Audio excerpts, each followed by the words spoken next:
Sebelum menonton video ini, jangan lupa subscribe channel Wheels Lab dan aktifkan lonceng notifikasinya untuk mendapatkan video-video terbaru dari kami. Terima kasih.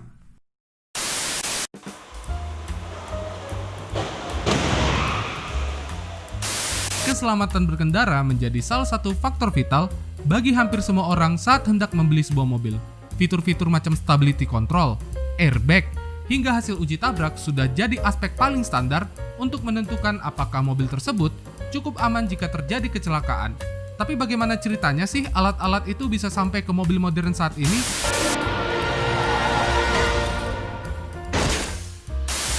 Pada video kali ini, kita bakal mengetahui perkembangan fitur-fitur keselamatan dari masa ke masa, sekaligus mengetahui bagaimana perkembangan peranti keselamatan mobil dari masa ke masa.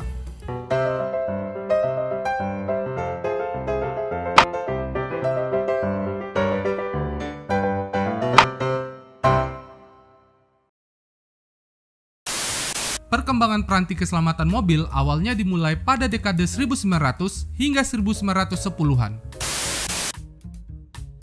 Peranti keselamatan pertama yang diakui adalah penemuan wiper pada 1903 oleh Mary Elizabeth Anderson.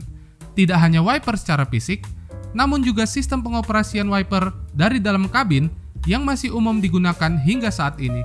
Sejak saat itu, aspek utama penemuan peranti keselamatan kendaraan roda 4 ini berfokus pada agar mobil dapat dikendarai lebih mudah meski di kondisi cuaca yang kurang baik. Perkembangan tersebut kemudian berlanjut pada 1911 melalui penggunaan spion tengah. Adalah pembalap Indy 500 Ray Heron yang pertama kali menggunakan spion tengah di mobil balapnya Merman Wasp. Disusul 3 tahun berikutnya, tepatnya pada 1914, aktris Hollywood Florence Lawrence menemukan sistem lampu sein modern pertama melalui sistem elektris. Perkembangan alat keselamatan mobil berlanjut pada 1921. Seorang warga Oakland, California, Amerika Serikat mematenkan sandaran kepala atau headrest untuk mengurangi risiko kematian akibat patah leher jika terjadi tabrakan dari belakang. Pada tahun yang sama, seorang perancang mobil bernama Frederick Duesenberg menemukan rem hidrolik hasil pengembangan dari rem drum yang sebelumnya dikembangkan oleh industrialis asal Jerman Wilhelm Maybach pada 1900. Orang yang kemudian kita kenal dengan nama Maybach, divisi mobil mewah Mercedes-Benz. To make a windshield, they start with a plain sheet of glass.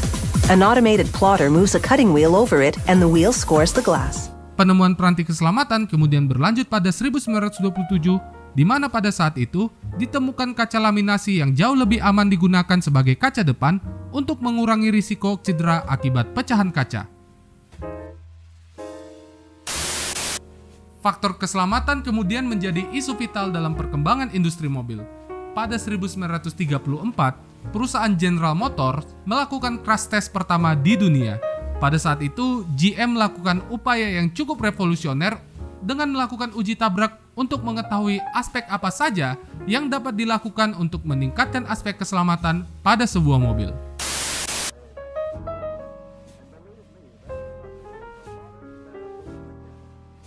Lanjut pada tahun 1947, merek mobil Tucker mengembangkan dashboard berbahan soft touch.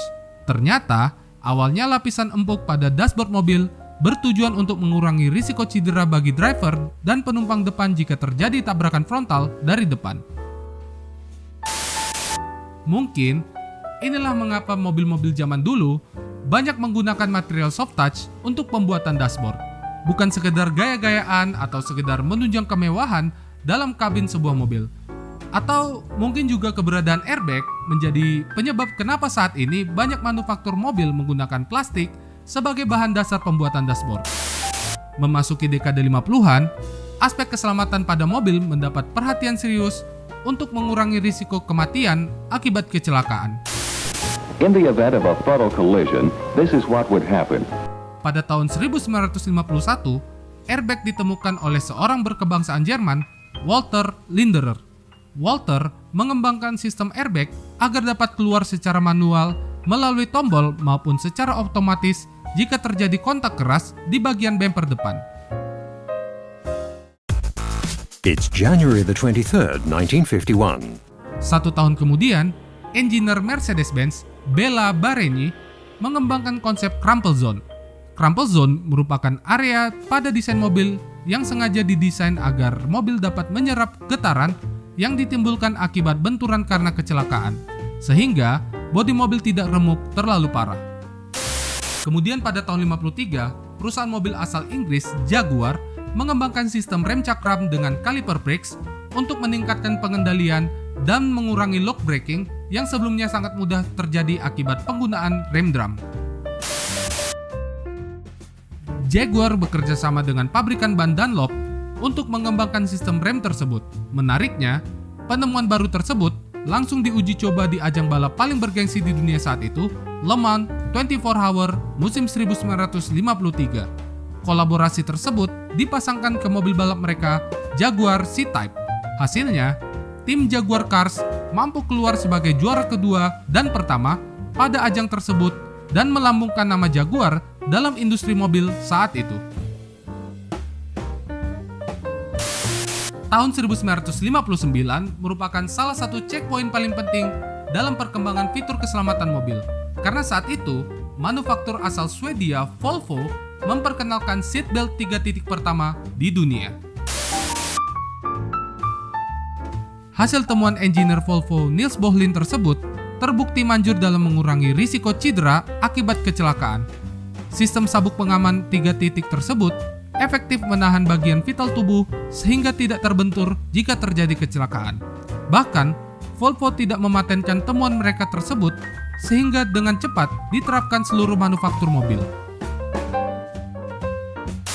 Ternyata, penemuan seatbelt 3 titik justru mendapat perhatian serius oleh pabrikan sepeda motor. Pada 1963, perusahaan motor asal Inggris, Excelsior Motor Company, mengembangkan sistem initial reel pada seatbelt sehingga sabuk pengaman dapat mengencang jika mendeteksi ada hentakan tiba-tiba akibat kecelakaan.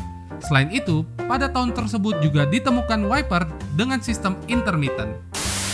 Memasuki era 70 hingga 80-an, perkembangan era keselamatan mobil semakin berkembang pada tahap yang lebih serius dan semakin canggih. Pada tahun 1970, ketika Kepolisian Republik Indonesia melalui Kapolri Jenderal Polisi Hugeng Imam Santoso mewajibkan penggunaan helm, Australia mulai mengimplementasikan kebijakan untuk mewajibkan penggunaan seatbelt. When the driver fully applies the brakes in a vehicle without the anti-lock brake Pada tahun system, tersebut, the Ford brakes can Motor lock. Company juga memperkenalkan anti-lock braking system atau ABS di roda belakang. Meski masih dalam bentuk opsional, namun Ford tercatat menjadi pabrikan mobil pertama yang menggunakan sistem ABS. Sistem ini kemudian dikembangkan oleh Mercedes-Benz pada 1978 dengan memperkenalkan sistem ABS di keempat roda. Pabrikan mobil mewah asal Jerman ini bekerja sama dengan Bosch dan kemudian diimplementasikan di mobil termewah mereka saat itu, Mercedes-Benz S-Class W116 atau di Indonesia populer dengan sebutan Mercy Barong.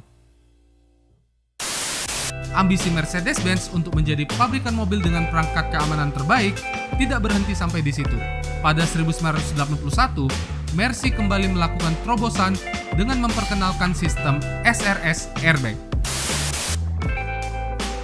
Sistem airbag yang masih digunakan hingga sekarang ini, SRS atau Supplemental Restraint System, merupakan sistem yang memungkinkan airbag dapat mengembang sesuai dengan seberapa besar benturan yang terjadi pada saat kecelakaan, sehingga airbag dapat mengembang di waktu yang tepat sebelum wajah pengemudi membentur bagian setir. Selain itu, SRS airbag juga dapat mengkalkulasi saat yang tepat untuk mengembang, sehingga airbag tidak akan mengembang ketika mobil menabrak sesuatu dalam kecepatan rendah. Skip pada tahun 1987, 3 pabrikan mobil besar yakni BMW, Mercedes-Benz, dan Toyota memperkenalkan sistem traction control. BMW's Dynamic Stability Control helps you quickly get out of harm's way.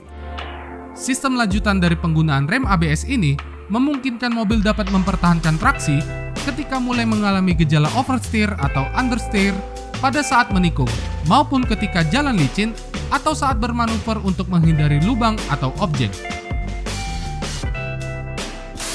Memasuki dekade 90-an, perkembangan fitur keselamatan turut berkembang seiring dengan perkembangan industri mobil yang dianggap memasuki era keemasannya pada tahun 90-an.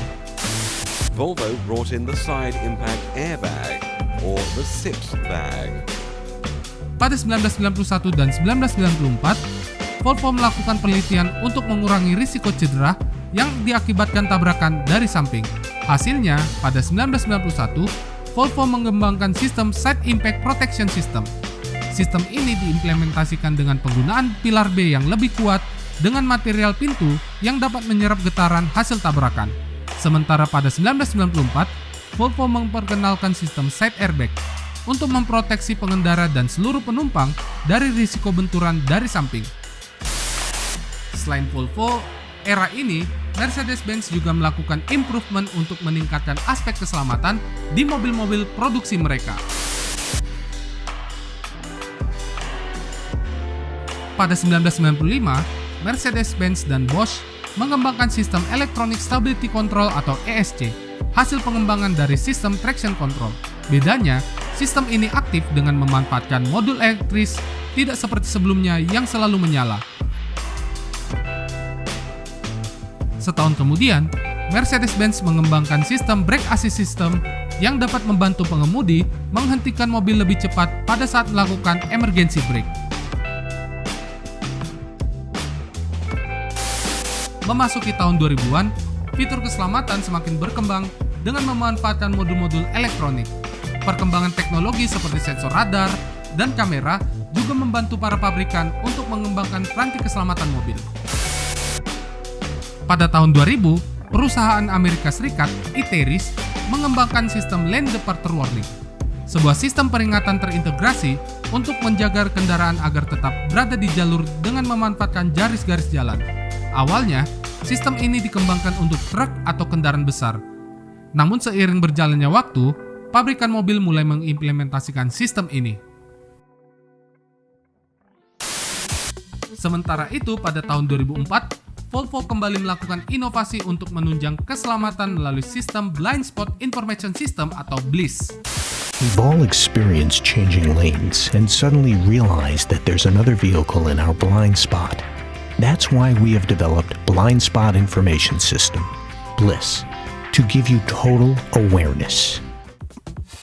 BLIS menggunakan kamera dan sensor gerak untuk mendeteksi mobil yang mendekat atau mengarah ke mobil yang tidak terlihat di kaca spion. Sistem ini berfungsi untuk memudahkan mobil ketika berpindah jalur atau ketika parkir. Lanjut antara tahun 2005 hingga 2008, para pabrikan mulai memperhatikan aspek keselamatan lain yang sebelumnya belum terlalu serius dikembangkan, yakni aspek keselamatan bagi para pejalan kaki. Pada 2005, Citroen dan Jaguar memperkenalkan fitur pop-up bonnet untuk mengurangi risiko cedera yang dialami pejalan kaki ketika terjadi kecelakaan. Sistem yang memanfaatkan sensor getar ini memungkinkan bonet kap mesin dapat naik sedikit ketika tabrakan.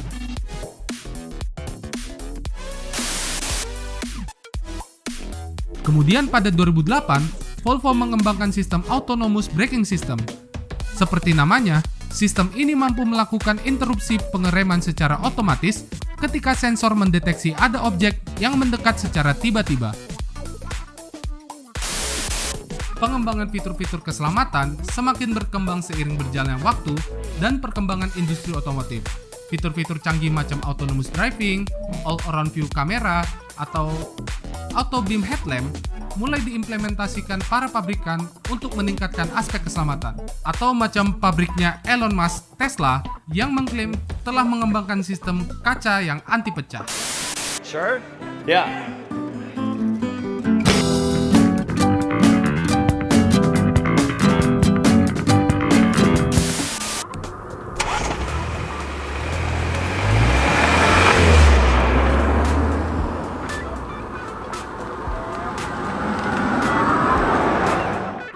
Perkembangan industri mobil listrik juga turut menyumbang perkembangan fitur keselamatan. Salah satunya adalah sistem suara artifisial untuk mobil dan motor listrik. Ini merupakan sistem suara artifisial yang dikeluarkan kendaraan listrik ke daerah sekitarnya untuk memberitahu keberadaan kendaraan listrik. Hal ini disebabkan kendaraan listrik yang tidak mengeluarkan suara mesin yang biasa ditemukan di kendaraan konvensional. Rencananya, sistem ini akan mulai diwajibkan di seluruh kendaraan listrik di Amerika Serikat pada September 2020 ini. Demikianlah perkembangan sistem keselamatan mobil dari masa ke masa. Jika kalian memiliki saran mengenai topik apa yang harus kami bahas di Unsegmented berikutnya, silakan tulis melalui kolom komentar di bawah. Jangan lupa like video ini, share, dan subscribe channel Wheels Lab. Jangan lupa juga untuk mengikuti seluruh akun sosial media kami yang linknya kami sematkan di description di bawah. Tetap saksikan Wheels Lab dan sampai jumpa.